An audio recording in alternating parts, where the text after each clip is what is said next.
So good morning. I am Dave, the man who has just sued Cassandra Ventura for damages involved in the Sean Combs sex trafficking trial. This is my story. I was paid by Cassie, Cassandra Ventura, for 8 years to be her male provider. I didn't have to be the best looking guy. I was the best in bed. And because I was the best in bed, guess what? I was given this arrangement. I was coerced. I was drugged. I was manipulated with promises of money and gifts for over a period of 8 years to continue to be this woman's provider at her expense and at the expense of Diddy. Now, at the time, legally, I didn't know my rights as well as I do now. I didn't create this conflict with Cassandra Ventura. She created it with me. She's the one who decided to bring up things that happened over 10 to 15 years ago to hold Sean Combs accountable for what was a partial truth. She's the person who introduced me to the U.S. Attorney's Office. She's the person who told the U.S. Attorney's Office about our relationship.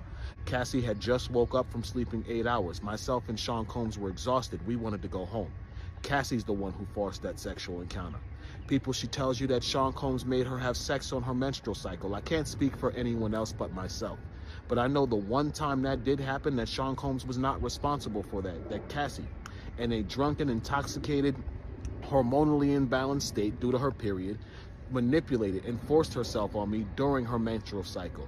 And what I mean by that is I had no knowledge she was on her menstrual cycle because the room was completely dark. She manipulated the room. She manipulated the environment to get what she wanted, and then she totally got up like I was the one who should have been grateful. You're on your period. That's disgusting, and I deserved more respect than that.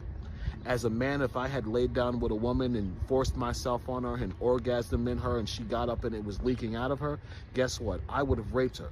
So by statute, by case law definition, Cassandra Ventura sexually assaulted me.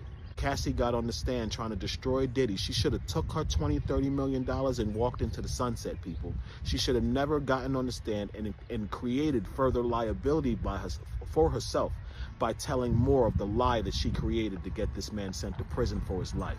I continued in the profession because Cassie and Diddy continued to pay me very well, and I was an ex-con. I needed money. Yes, I was trapped in a situation. I'll admit that. I didn't know what to do. But does that mean I should be victim shamed because the same thing that happened to women all the time happened to me as a man? No. And for those women out there, for you black women who choose to shame me as a black man for telling my truth, you should be ashamed of yourself. That's probably pretty much all I have to say. You will not see me too much in the media. I don't need the public to believe me. I just need a jury of my peers and 12 people to believe me in the court. And thanks to the testimony of Cassie during the trial of Sean Combs, I have that. Thank you for watching. Stop victim shaming. Thank you.